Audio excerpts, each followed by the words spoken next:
Wait, what do I do?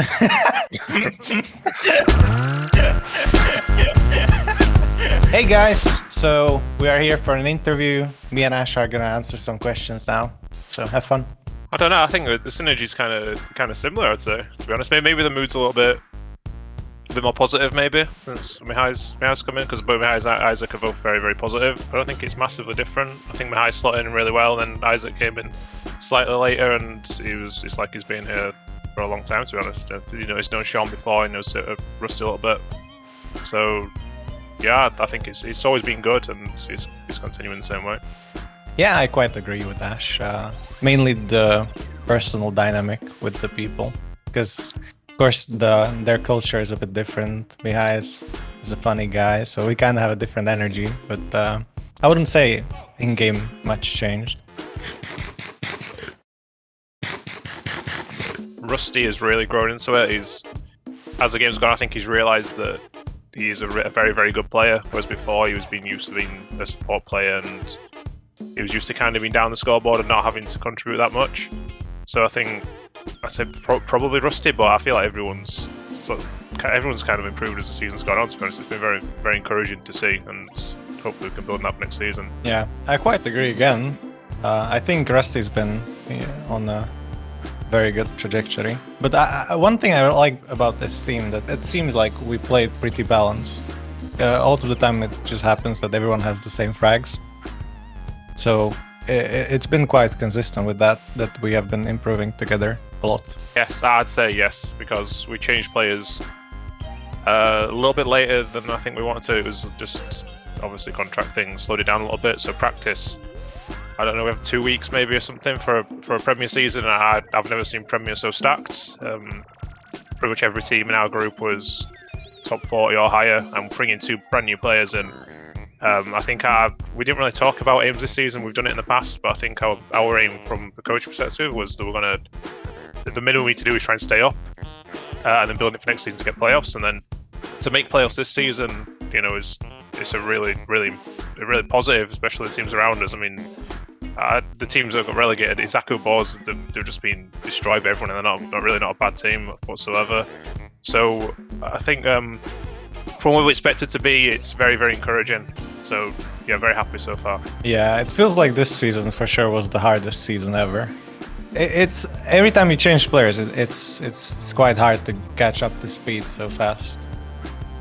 So it's been quite impressive that we've made playoffs, and everyone's happy about that. Yeah, it's been very, very challenging, but I think we've risen to it really well. Like, every single game, I don't remember ever been a season where you look at a fixture list and think there's no like free wins here. You can't afford to lose to any teams, and we've done really well. And I think it's really encouraging for next season to show that with very little prep and without relying on the superstar performances that we can perform against these teams already.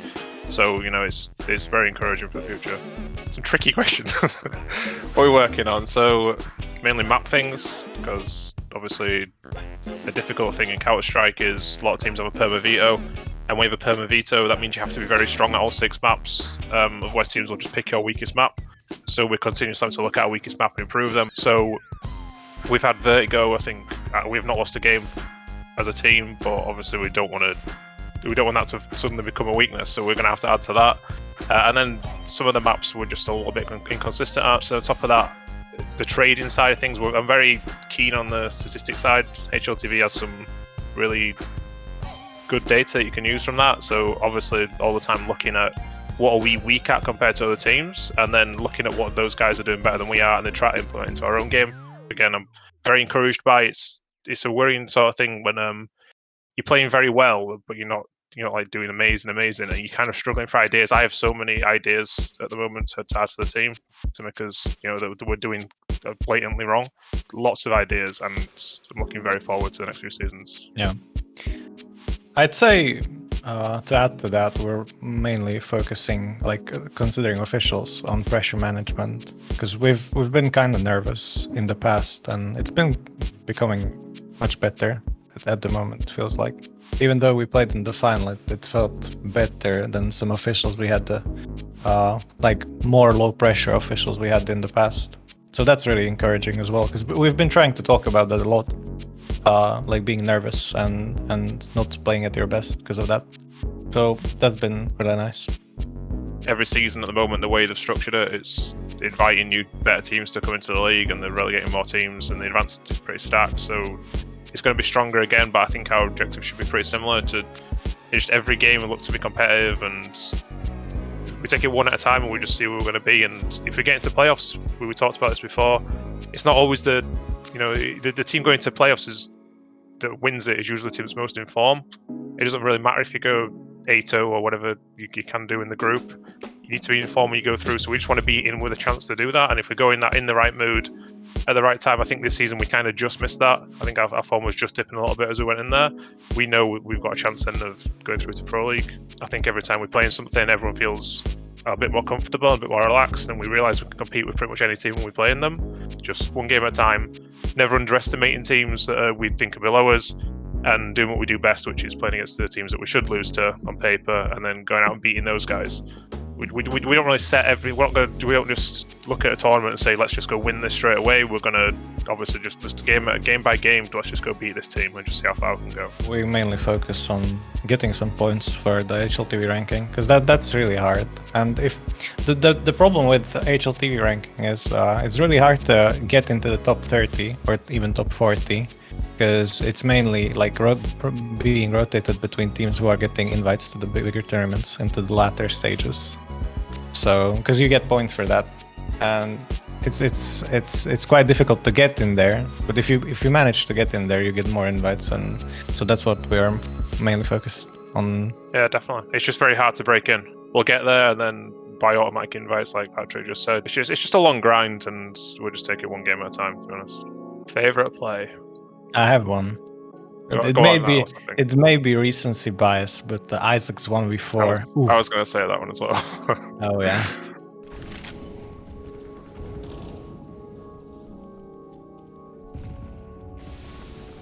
Now Isaac, oh my god! The eco frag god is gonna find the ace right there towards the ramp. You love to see it, a bit of a confidence booster right there. I said to him after the game that he could not have played it more perfectly. I think he fakes the bomb, he kills one guy, he fakes it again, baits another guy out.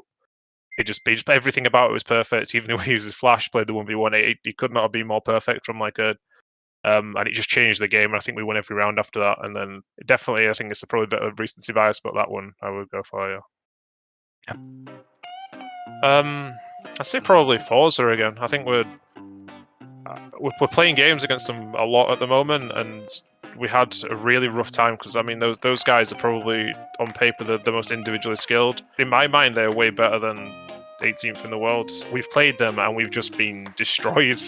I think 3-4 times in a row, and then the last few times we've played them, we've really felt that we should have won the games. I think our last two now. I think we've played them 7 times, maybe something like that. I don't think we've won a map. Maybe I don't think that's wrong. But to play those guys again now, I think it's really it's fun afterwards, you know, to look back at the game and just see how much like skill was going on. So yeah, definitely Forza. I'd love to be able to play them and beat them, to be honest.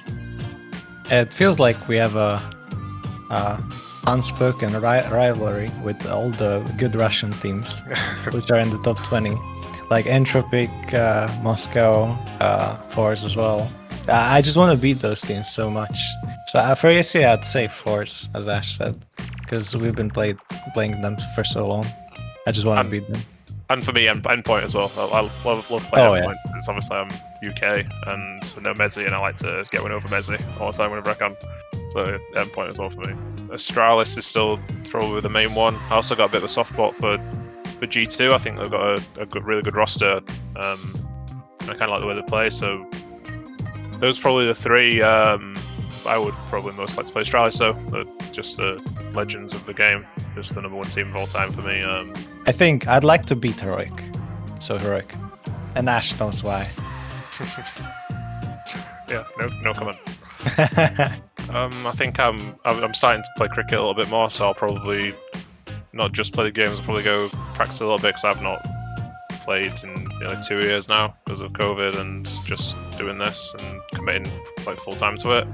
I'll probably play a bit of football, see some friends because again I've see my friends maybe once in 3 months, and just get off the PC a bit in general. I think it's healthy to do that. We're here all the time.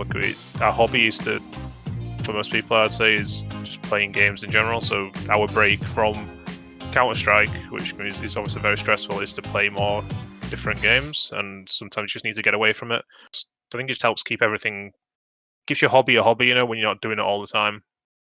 Yeah, just getting off the PC a lot more and just doing some things that we won't have time to do when we start again. So just treating it like a holiday, but whilst we're at home, So what was the question? It's funny because in our team we have a meme where I have really bad short-term memory. A meme, yeah, not a fact. Over the break, I'm mainly going back to my family, which is like in the eastern part of Slovakia. I haven't seen them nearly for a year. Yeah, I'm gonna spend like 10 days there.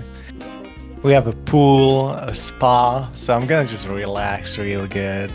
I'm gonna just chill. Gonna try to not play the games on the computer so much, but I'm sure I'm gonna play a bit. I think you'll learn eventually. Expect the results to happen that should happen. So we'll give you one more chance. I think just one more. I'd give you a hug and a pat on the back. You'll learn, don't you worry. It gets better. I'd just like to say the typical stuff. Thanks for the support. We actually appreciate it a lot. Mainly to the vocal fans, because that really keeps you going if you hear the support. I'm sure there's a lot of like lurkers, which are still appreciated, but if people actually put their support forward, it shines through the hate, which players get a lot of when they lose matches, because people just bet and it can't put a sour taste in their mouth. So to everyone who just cheers, it really helps a lot to every player. So thanks for that. Yeah, definitely. I think we get a lot of stress, and it is good because we're not really used to having the fans. I think in the last few months we kind of built a bit more fan base. It is really encouraging to see that people kind of care that what we're doing, and I think it just brightens people's day. When we have a bad result, seeing people supporting each other. So I think it is great having a fan base there now, and we are really appreciative of it. Thank you very much for watching, and we'll see you all next time. Bye.